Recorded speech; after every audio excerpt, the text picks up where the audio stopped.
thank everybody for being here with us tonight and taking time out of their schedule to listen and to maybe learn a little bit about what's happening and helping us to share and to gather stories.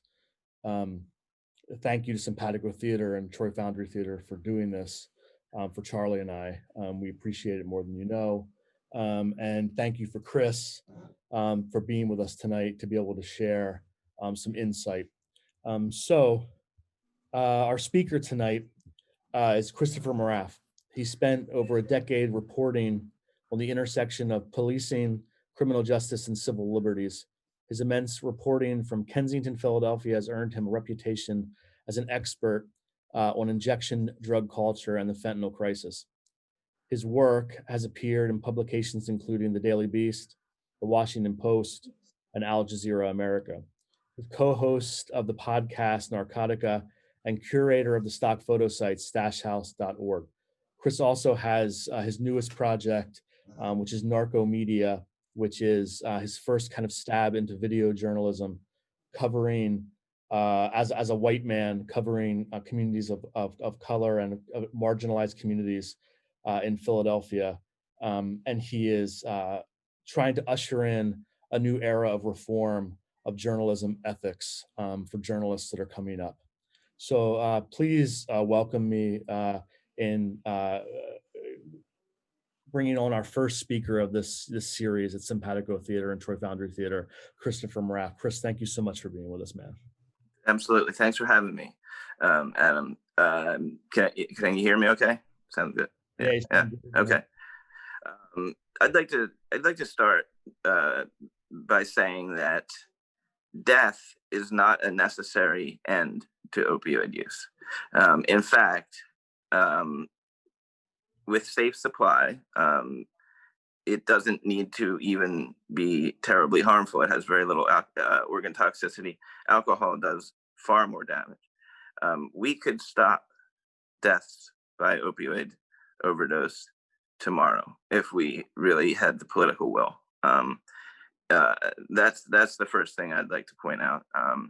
And I've seen and experienced quite a few over my time first in the streets myself, and then on the other side covering this crisis. I like to call it the overdose crisis because it's not an opioid crisis. I wouldn't have a problem with people using opioids. I have a problem with people dying unnecessarily from them. And that was due to the imposition of fentanyl, illicit fentanyl, into the heroin supply as pill mills were cracked down on. And we can get in, that's a long story that is for another time. But I'd also like to dispel another myth, and that is that this only became a focus of media attention when white middle-class folks started dying. And I'd like to go back to 1991, when I was just a young 20-year-old or so, and I witnessed my first funeral from an overdose. And that was a 19-year-old white girl from a privileged family. And she was part of a group from Central High School, which is, if you're from Philadelphia, you know, is a very competitive high school to get into. It was a group of bright people, and she died, and nobody knew what to do. 911 was called. It was too late. There was no Narcan back then. There was really nothing but cold water and ice, and she was already blue by the time they found her in the morning. Half the people left. My best friend at the time, who was her boyfriend, stayed and saw that through. We then went to her funeral a few days later, at which two of her friends presented Landslide by Fleetwood Mac. They played, it was a duet. After which we proceeded to go cop heroin and get high. That is what the cycle of addiction is about. It's in many cases, a descending staircase into hopelessness that is magnified by the culture that we impose upon drug use, the policies that we impose upon drug users, and the stigma that we impose upon them, which leads to self-stigmatization. So a little bit about me. I began my career in journalism after becoming a failed rock star and then a failed short story writer. But I did have a talent for writing, and I started stringing for the Philadelphia Tribune, which is America's oldest, longest operating African-American newspaper. It was a running joke that I was the token white guy at the Tribune. So I was instructed to go out into Black Philadelphia, bring back stories that mattered. And what did I know about that, right? But I did that, and I went out and I talked to people, and I gained their trust. And once I started telling enough stories, I realized that 80% of them at some point looped around to the war on drugs. They were either directly related to it, or they were related to voter disenfranchisement because of felony convictions, or economic depravity, the lack of opportunity and economic crime that leads to more crime. So there's studies that show that juvenile delinquency that's economically based is much more likely to lead to future adult arrests, because it becomes a job. It's a job for people that lack opportunity. I was with the Tribune for about 10 years off and on, and I wrote a lot of stories for them. That's when I began writing for Al Jazeera America and later the Daily Beast.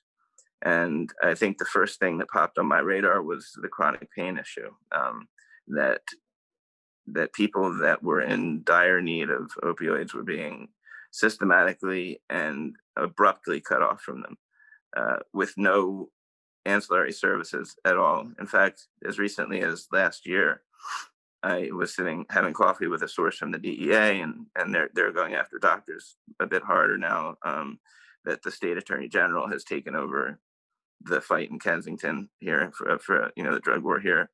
And I said to him, what do you do for the people that come to the doctor that may be legitimate patients the next day and the doors are locked?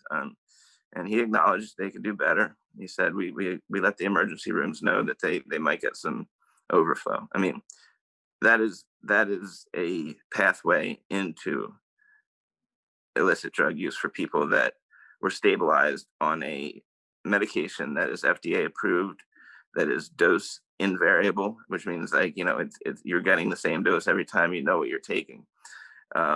So our policies have contributed in many ways to the problems that we saw over the past, since 2014, I'd say, when we saw a spike in this enormous spike in overdose fatalities from fentanyl. And we've been late to the party ever since in catching up to addressing it.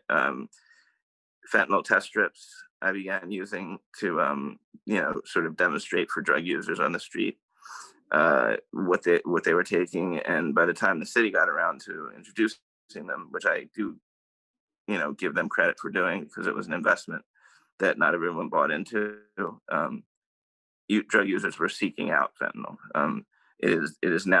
Fentanyl is now the drug of choice. It was a supply side imposition. It was not a demand side imposition, but it has become the drug of choice among former heroin users. When I stopped using heroin in 2003, fentanyl had yet to make its first appearance. Maybe there were sporadic cases here and there, but it was in 2006 when we first had our big outbreak from Chicago over to the East Coast. It was traced to the first super lab in Mexico. And I call that basically the test run. I mean, that was when Mexico started becoming a player, and it became evident that synthetic heroin was going to be a big moneymaker. The crackdown on pill mills, the first fentanyl deaths in the United States were from counterfeit pills. that just aggravated it and contributed to it. But I'm not just a journalist. I consider myself an ethnographer, a friend, a human being, someone that can walk into a community and understand what people are enduring. I also always stress to point out that the community that I cover is not representative of most drug users. I cover a population that is transient, homeless, often mentally ill, and most drug users are not that. The drug users, are the person in the cube next to you, like I was, and as a managing editor at a magazine, traveling to conferences 6 times a year with bundles in my pocket. They are your neighbor. They are your family members. And the good news is we've been given an unprecedented opportunity over the past 10 years to change the dynamic. When I got myself together, and sort of like, and to be fair, I'm not abstinence based. I do still dabble in other things. I don't believe in it. Well, I shouldn't say I don't believe. I've talked to doctors that are much smarter than me that tell me there is no such thing as an addictive personality. We each struggle with specific drugs. Some people struggle with more than one. My drug of choice was always opioids, and I know that is not a place I can go, and I wouldn't even have a desire to these days because it's not the same product as it used to be. It's I've seen what it does. The tranquilizer in the dope in Philly is as problematic, if not more, than the fentanyl. But we have an unprecedented opportunity. Medication assisted treatment was not talked about in 2003 when I finally got on a methadone clinic and began the process of getting myself off of heroin. And I was in and out of rehab, abstinence based, and they just kept telling me to keep coming back because if I worked it, hard enough, I'd get it. And eventually it dawned on me that if your cancer doctor told you that, they'd be fired. So we've seen medication assisted treatment become frontline, accepted, not as stigmatized at all as it used to be.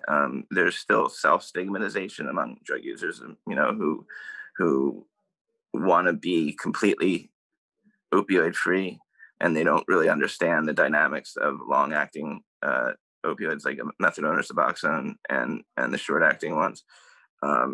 Naloxone is now available everywhere. You can get now I can't speak for parts of the country that may be rural or isolated, but in Philadelphia, just about everybody carries Narcan with them. I carry it with me all the time. By the grace of God, I've only had to do one reversal, and it was the scariest thing that I think I ever experienced. This man was turning blue in front of me, and there was just me and one other person in a hit lot with him. And the eerie thing that I always remember, and I always like to retell, is that he was a construction worker. It was clear he was coming from work. It was that time of the night. He had his belt on, and as I'm trying to bring him back, and his lips are turning purple, his phone was ringing, and then it would hang up, and then it would ring again. Somebody was trying to get in touch with him. Maybe it was his wife. Maybe it was his kid. Somebody was wondering where he was,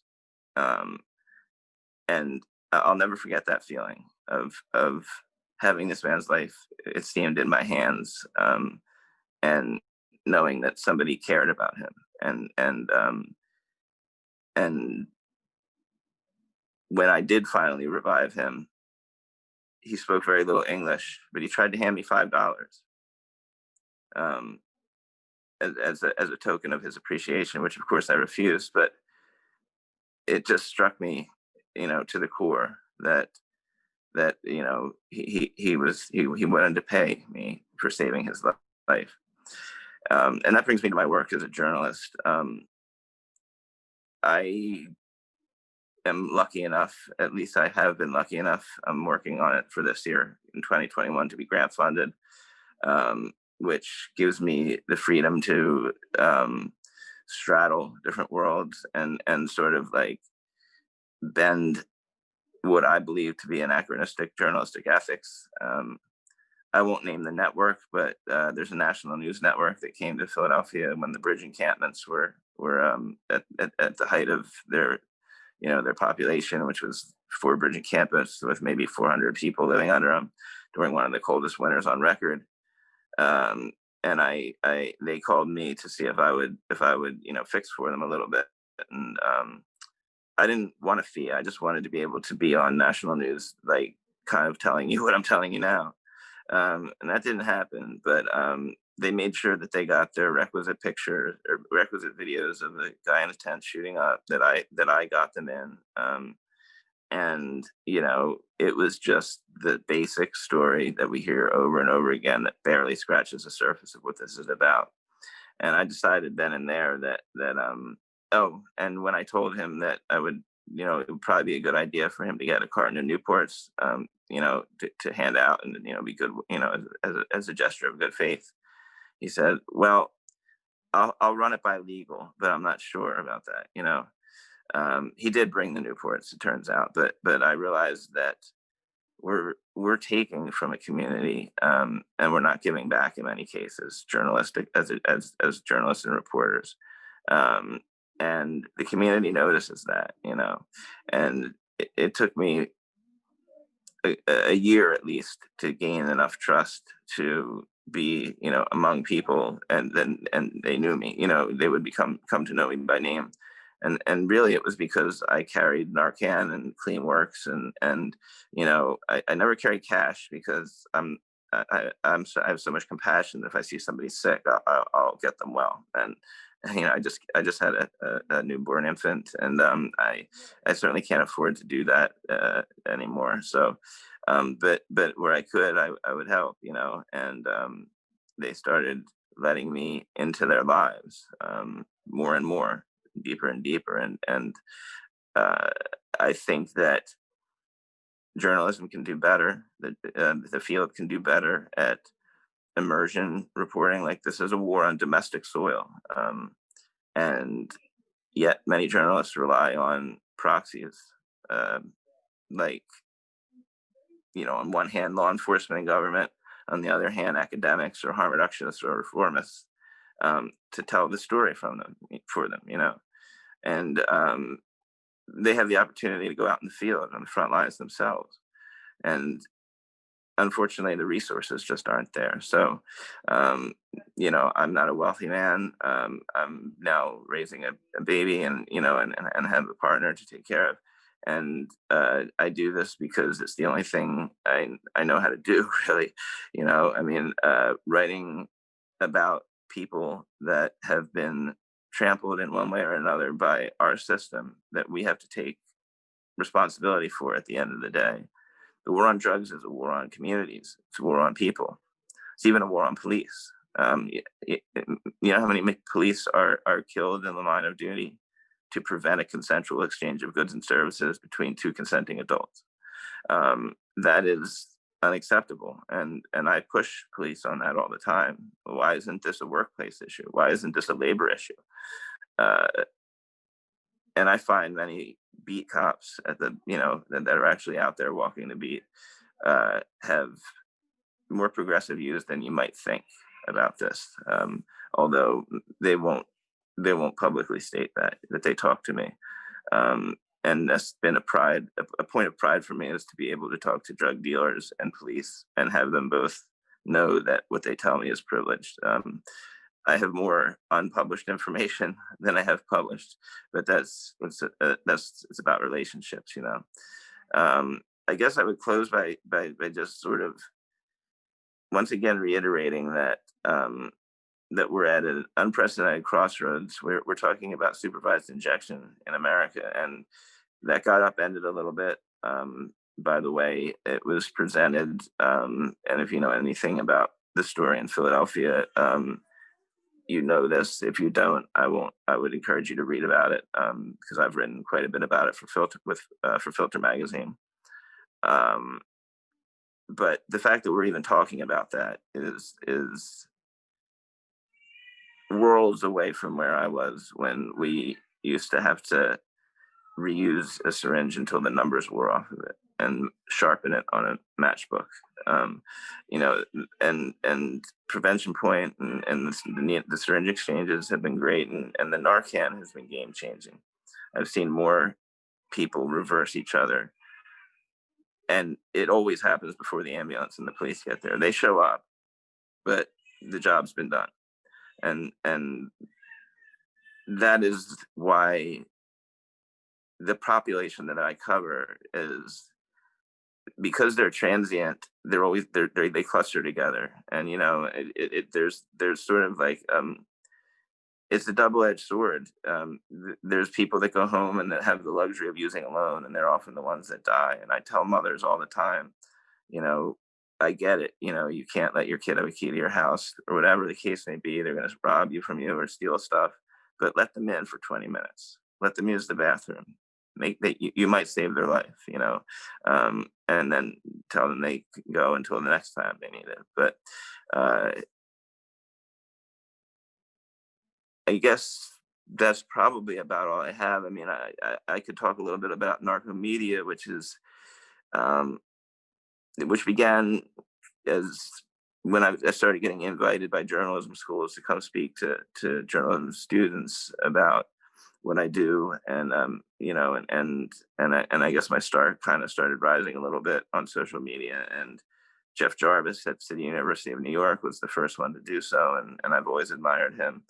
And since then, I've received invitations from public health departments, the American Academy of Forensic Sciences had me come and speak at their annual convention about synthetic drugs, and particularly like synthetic cannabinoids, which have really wreaked havoc in Philadelphia, and even a law enforcement agency that wanted to know more about what they might be missing. And there is reform out there, and it doesn't look like it because this war has gone on for so long that we still look at it as, the end goal is to get people to stop using drugs, and that's never going to happen.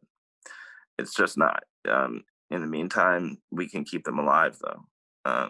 We truly can. No one has to die of an opioid overdose. And if anyone has any questions, I'm happy to answer this. Awesome. Thank you so much, Chris.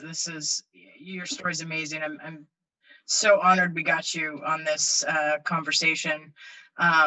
We do have, if anybody wants to put a question into the chat, please do. You can also put in the chat if you'd like to ask your question live. Let me know. I can do that, and I can unmute you. I think I have that power. We do have one question. So question here, how has COVID affected the drug stream from Mexico into the United States? How has that affected Philadelphia? That's a good question.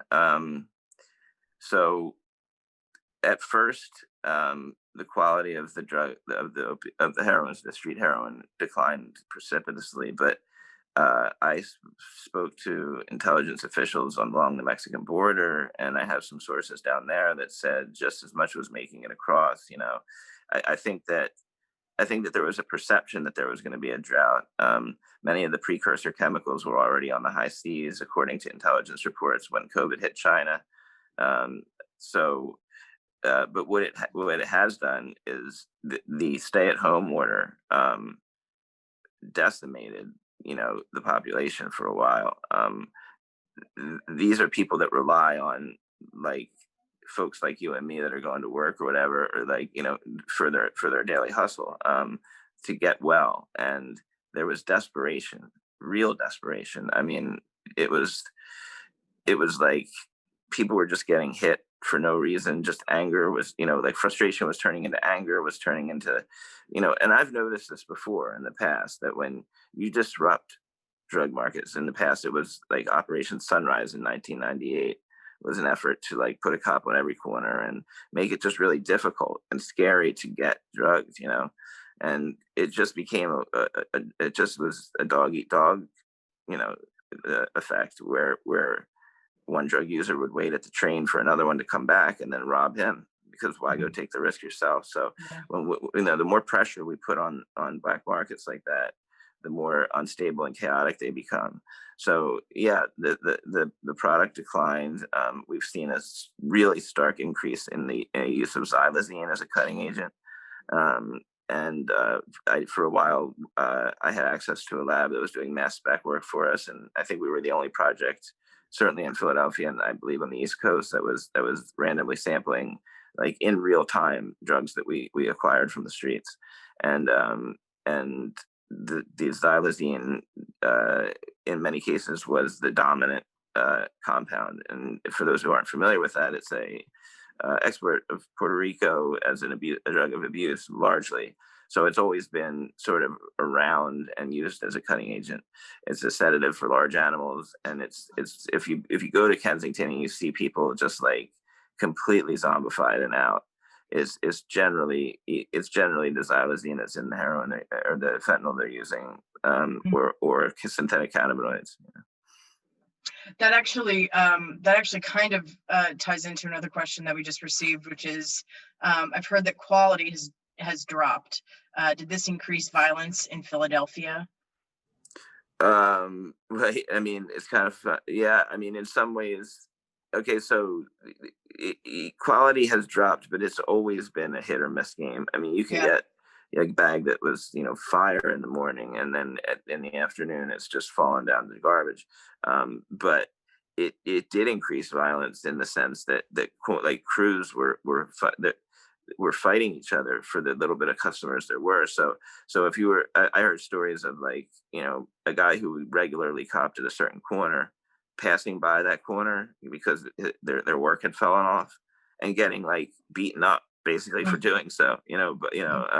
But then what happened was the pandemic on insurance employment money hit, and suddenly there were people that had nothing at all walking around with, you know, $11, $12, $13,000, you know, and that turned the tables. I mean, there were, you know, corners that were only selling bundles for a while. I mean, you know, it was a free for all.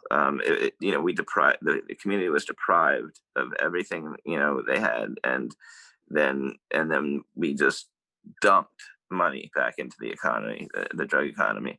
But I would say that, yeah, it's generally like, you know, people go and cop now, you know, 2 or 3 different stamps to make sure that something is good, you know, where it used to be a level of consistency. And that's a function of what I call the freelancer effect, which is like, you know, when we take down like established organizations that are hierarchical and multi-generational, which mostly Latino drug crews were in West Kensington in the 90s. Now we have freelancers that are coming in from West Philly on the bus. They actually commute and just don't really know what they're doing. They don't have a lot of oversight. They don't have rules. You know, so there's been, you know, a lot of experimentation. Well, if you know anything about Philadelphia, we had an outbreak of synthetic cannabinoids, 5-FADB, which is a very powerful full agonist cannabinoid that was in the dope. And we know that they put it there intentionally because after everybody fell out, and this is an interesting commentary on harm reduction I'll bring up, they started dialing it back. And, you know, I started getting reports of like, yeah, I still feel it, but it's a lot less than it used to be. So that, you know, like they were experimenting with ways of enhancing the high. But what the lesson is for harm reductionists is that naloxone is not, it's very important to know whether somebody is having an overdose or an adverse effect to something else. And in that case, everybody was Narcan. And so whatever opioids were in their system were taken out, and all that was left was this synthetic cannabinoid that was like putting them on a mind fuck, you know, a trip. And so what may have been keeping them stable in some way, because it would reduce the levels of anxiety and paranoia, was suddenly ripped from them. And that's why we heard reports of aggressive behavior and things that just generally don't accompany most of the reversals I've seen. I'd also like to point out that there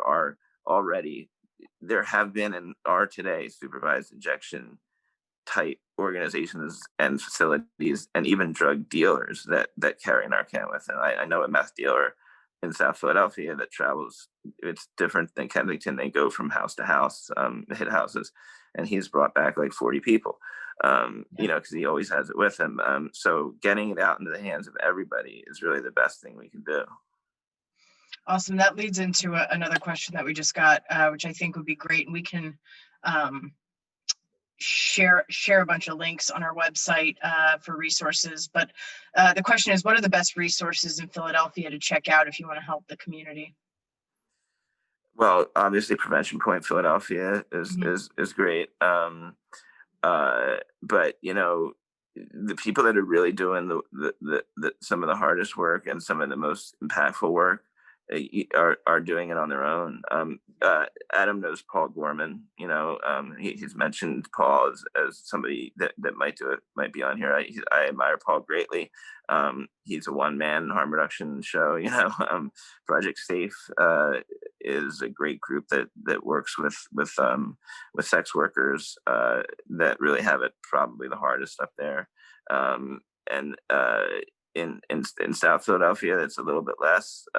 There's can't think of her name. There's one person that's down there once a week distributing needles in naloxone. But what a lot of people don't know is that you can buy needles in the drugstore here for like $2 for a 10-pack. It's not hard to get clean syringes, and that's been one of the biggest changes I've seen, and it's a good change. Is that people do not reuse syringes like anymore. I mean, they have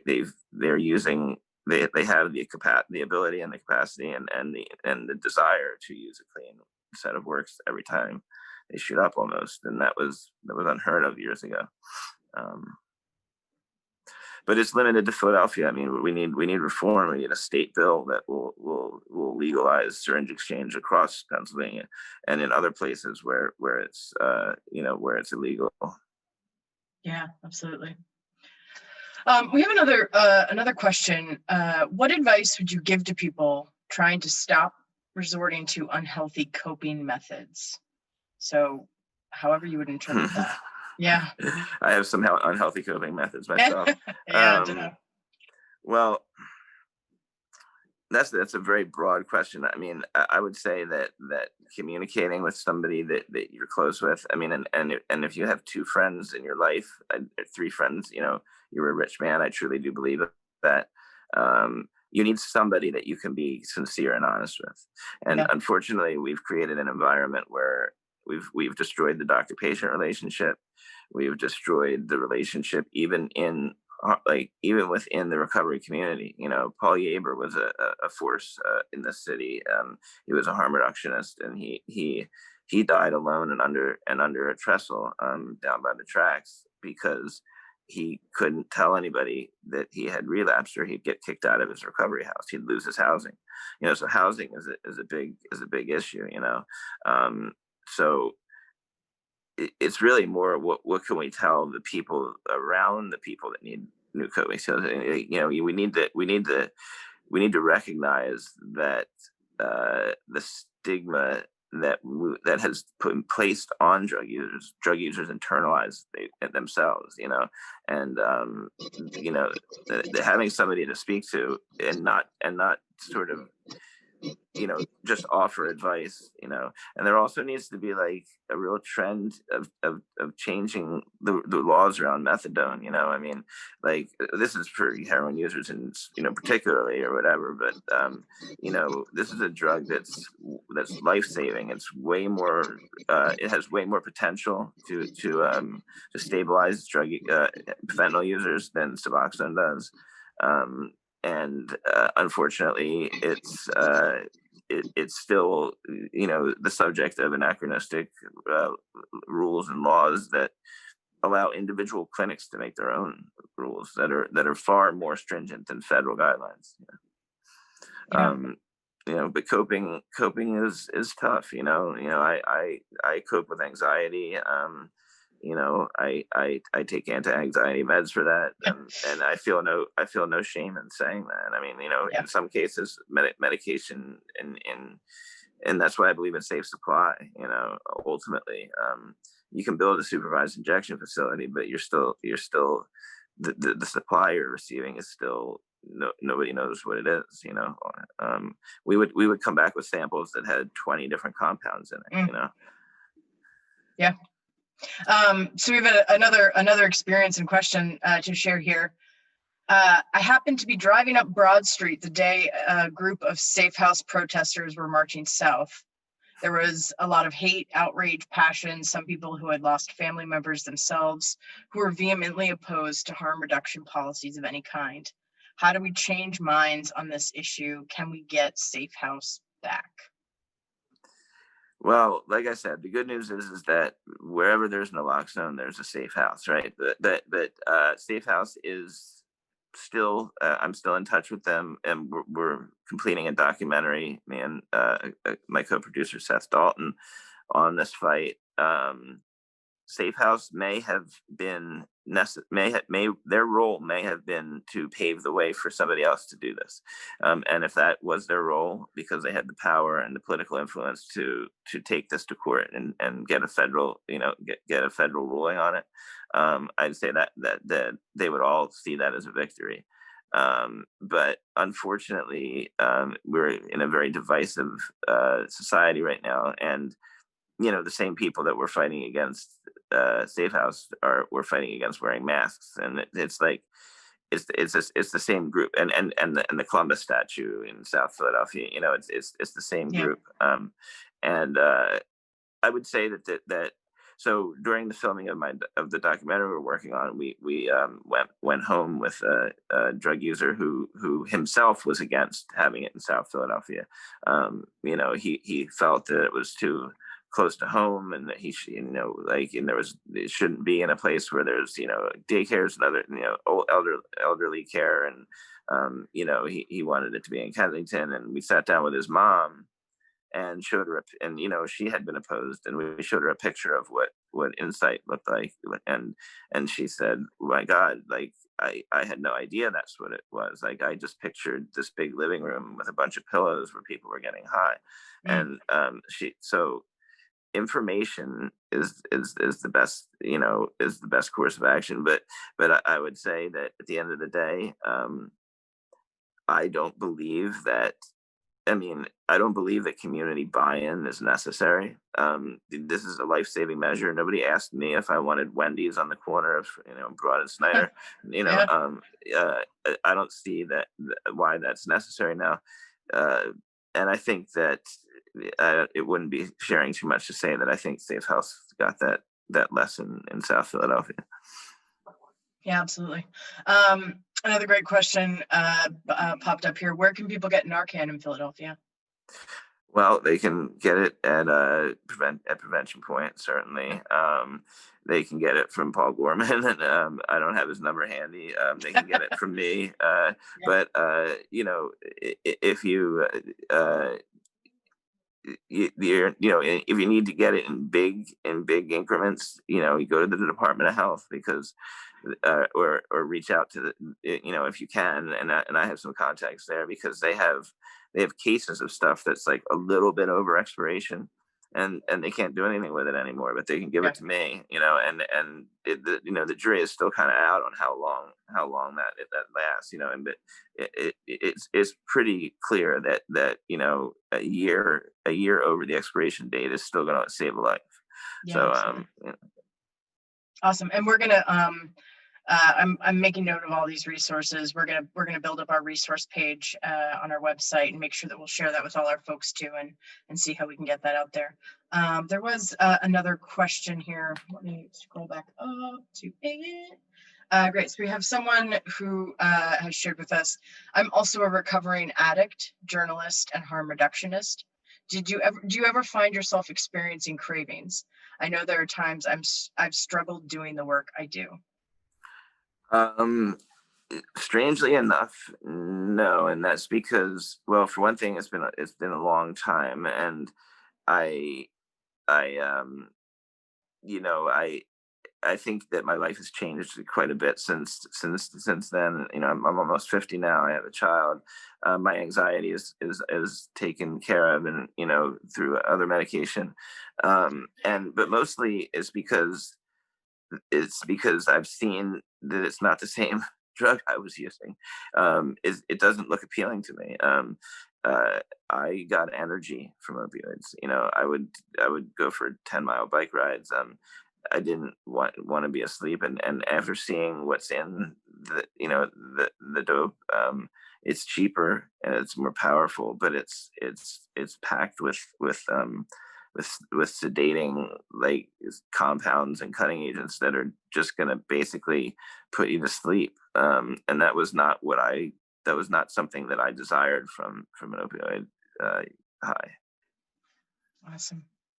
Thank you for that. Thank you. But I would say that everybody, you need to be aware of your own limitations, and certainly time and sort of time is a big factor. I couldn't have gone back out there 2 or 3 years after I got my act together, but it was, I'd say, I started working on criminal justice reform work, and prisoner reform and stuff like that. And it wasn't until, I guess, 2017 when I was asked to do some fixing for a production company that wanted to consider shooting a documentary at El Campamento, which was the closest thing we've had to a real supervised consumption facility. It was just supervised by drug dealers, and that was unacceptable to the city. But it wasn't until about 2017 that I went full time back into Kensington, and it brought back a lot of memories. I mean, I remember walking in there my first time at maybe the age of 19 or 20, and just feeling like I had entered another world, and I feel a sense of I still feel a sense of kind of like home up there, like it's a strange dichotomy of like, it's desperation, but there's like there's also community and beautiful compassion that I see all the time. Yeah. Thank you. Thank you so much. I want to ask you to plug a few more things and tell us a few more things that you have coming up so we can link to those as well. But first, I just want to share, they're not questions, but we've gotten a couple comments that you're an inspiration. And then break up the encampments and it causes death. The encampments are safe injection sites, and some agreements. True. Yeah, that's true. And that's been, the irony of having a progressive DA is that is that police have found other ways than arrest to disrupt the lives of drug users, and certainly, like, moving them around and keeping them constantly on the they'll fence off an area that was perfectly well, keeping like a dozen people, like just giving them some shelter and some like camaraderie, and using a loan is the most dangerous thing, and they'll just fence it off, and just move on, and like, so we may be arresting fewer people for using drugs. There's open drug use on the streets of Kensington now, though, where they've shut down all the abandoned buildings and they've filled in lots, and so the drug war is still alive and well, even under the Krasner regime or whatever. But and there's still a lot of misinformation, around fentanyl, and there has been a learning curve for Larry Krasner as well. But I appreciate the comment. That's my goal, really, to just inspire. I was in a meeting once, and a guy came up to me and said, like, just following your Twitter feed made me come from. He was a suburban guy from somewhere in the white communities of and he came down to Kensington and just started walking around and looking for a way he can help, and he got himself tapped into an organization, and he had changed. He was now actively changing things, and that was better to me than, an award or Pulitzer Prize or whatever. Although a Pulitzer would be nice. Yeah. So like, give us some plugs. Hit us with the Twitter handle and the ways that we can follow your amazing work. As someone just said to keep up the good work, brother. You are doing the right work. So how can we continue to follow your journey?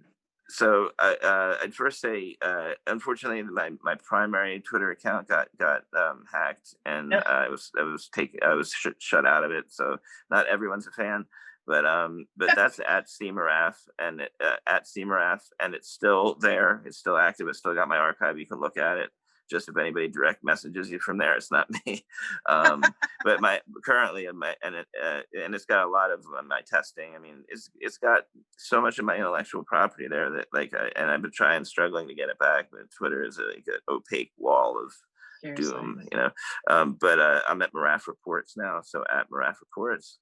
I'm at Facebook. At my Facebook page is Moraff Journalism, Facebook.com/Moraff Journalism, and then Narco Media is Facebook.com/Moraff Reports. So, but if you go to my primary Facebook page, you'll find, I think there's a link to Narco Media, which will eventually be a YouTube channel, and nice. And I'm launching a new website, and I'd like to sort of like do more of this, what I'm doing right now.